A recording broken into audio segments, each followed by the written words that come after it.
Chag Sameach. So we are at the first day of Shavuot, a 50th day. A 50th day that is the highest drama. We just read lightning, thunder, receiving the Torah, revelation. What a 50th day. We have a midrash from Rabbeinu Bachya, and he connects this 50th day of Shavuot, this high Hollywood drama type of day, to a much earlier 50th day that is started off as a regular day. This is another 50th day, the 50th day after the creation of the world. And he connects it to this day, and as soon as I start telling the story, you'll recognize it. When two brothers, at the very beginning of the world, decided to bring an offering, each bring an offering to God. So we have Cain, and Hevel, Abel. Cain brings an offering of the first fruits of his soil, an agricultural offering. And Abel brings the best offering from his flock. And God acknowledges Abel's offering, but does not acknowledge Cain's offering. So this everyday kind of 50th day, maybe the morning began as something stressful, some envy, some rivalry, and it escalated so quickly in one day to lead to a brother murdering another brother. So I want to use this day, this 50th day, to teach about what does this mean? How do we learn from those everyday interactions, those everyday maybe tension, then peacemaking, then tension, then peacemaking, and make peace at that level so that we can make peace, that capital P, big peace, on that bigger scale, the grander scale, maybe even the scale of this 50th day of Shavuot. So for us to give our offerings to God, for us to do our work, for us to learn not to be Cain. Because if we don't learn not to be Cain, we will be Cain. I want to teach this message of everyday peace, everyday peacemaking, by sharing a story from my recent trip to Israel, which Rabbi Harris mentioned earlier.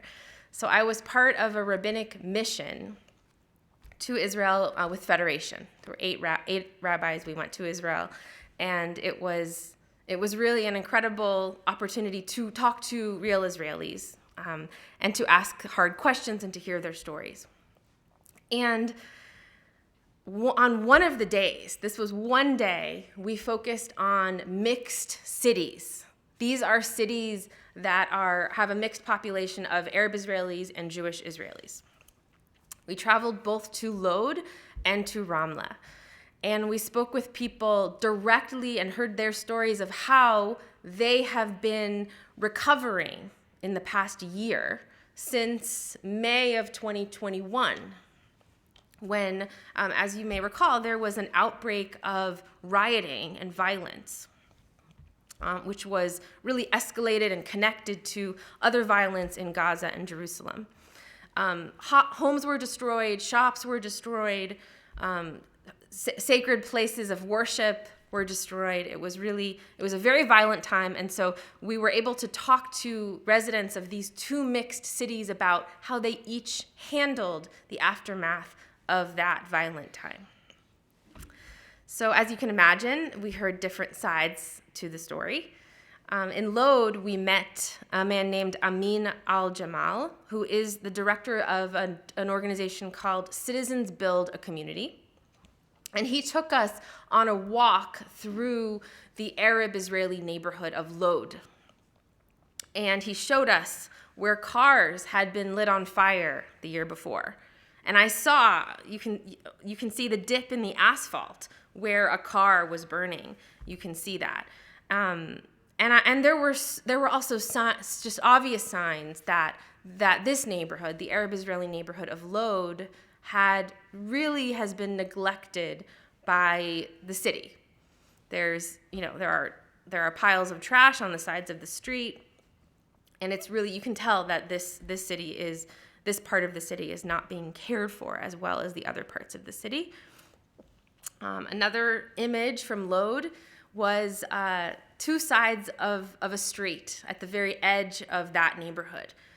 One side was filled with abandoned buildings on the Arab Israeli side, and on the other side we saw newer buildings with Israeli flags covering them, and we were told that was the religious Zionist group that was trying to edge closer and closer into their neighborhood.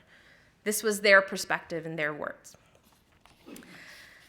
Next, this is all still on the same day, we met with a woman named Efrat, who is the CEO of the chapter in Lod of a larger group, a religious Zionist group that is called Garin HaTorani, which is a religious Zionist group that tries to increase Jewish presence, religious presence in certain cities in Israel.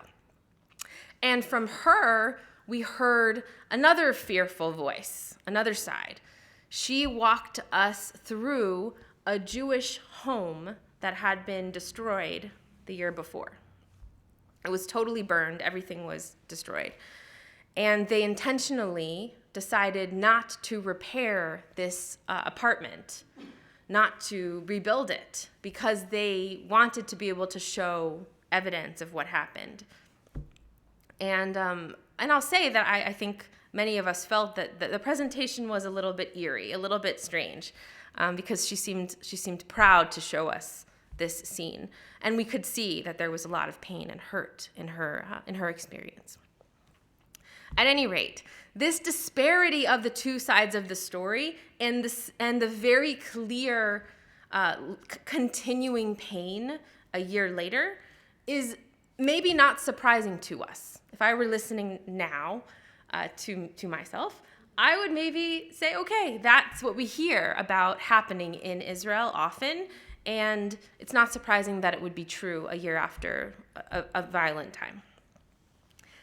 The most surprising part of my day was actually the next trip.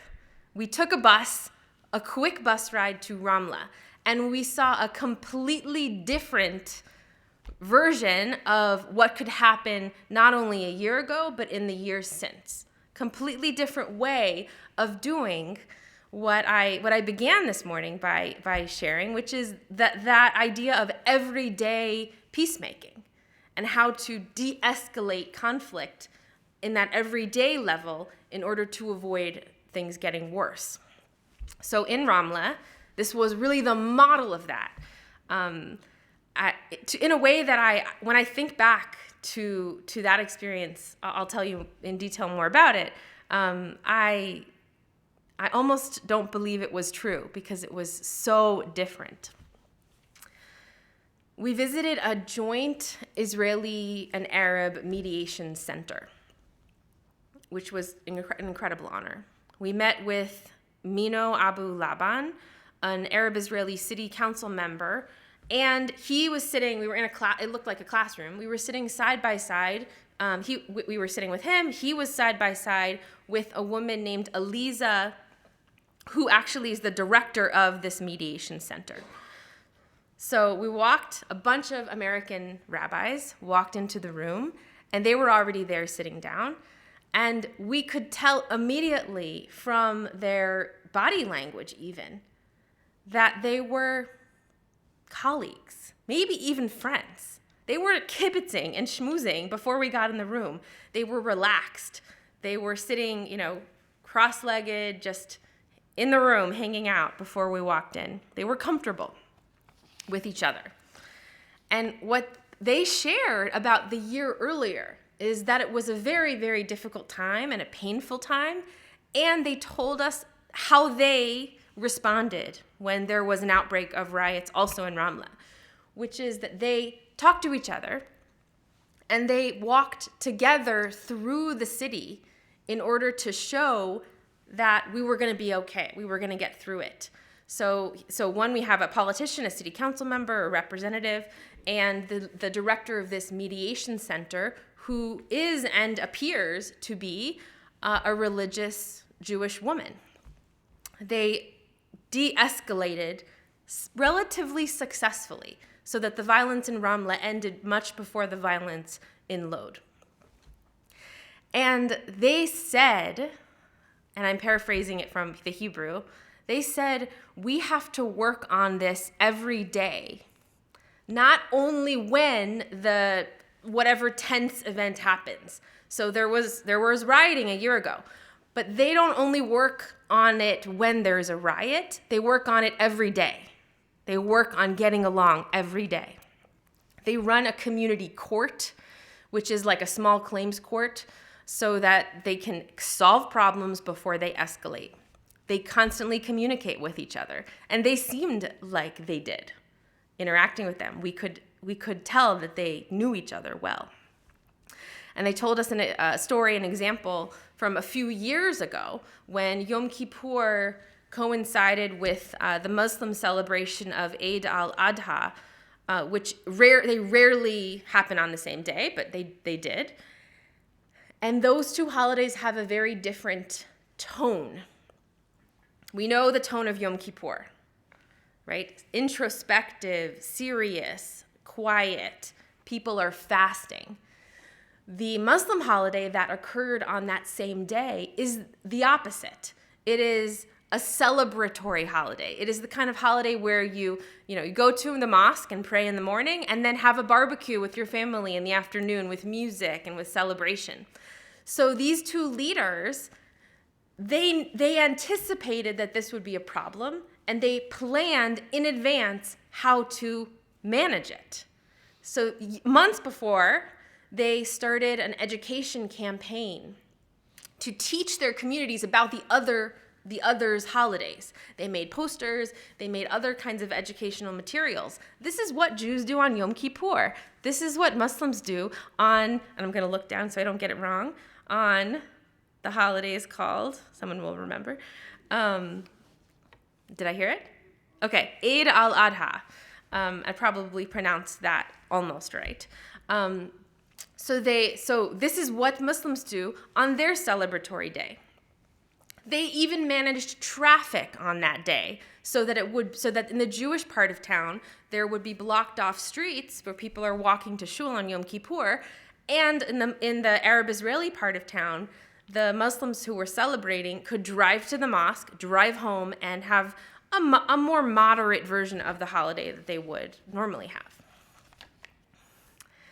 When one of us asked them, how do you collaborate or push collaboration with those who do not believe in collaboration? You two seem like you have it down, but how do you convince others to do this? Mino said, if I can talk to them, I'm sure we will find something in common. And Eliza said, Kesh'ani makira, ani lo pochedet. When I know someone, when I know a person, I'm not afraid of them. And so they acknowledge the challenges are there, but they teach the communities that they lead that knowing each other and getting along about the small things is a way to make sure we get along about the big things.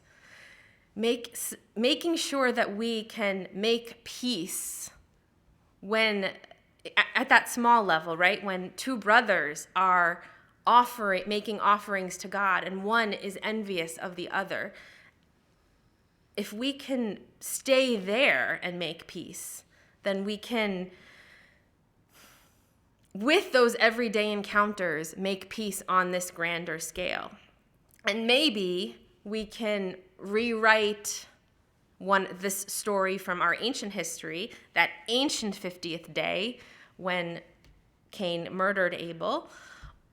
Maybe we can create a world where Cain does not murder Abel, or maybe it stops, maybe it calms down, And maybe instead, Mino and Eliza, the two people we met at Ramleh, kibitz and figure out what to do and find a way to make this everyday kind of peace. And so I hope that we can do that too. And I'm so happy to be able to bring this experience in teaching to you all after my time in Israel. So Chag Sameach.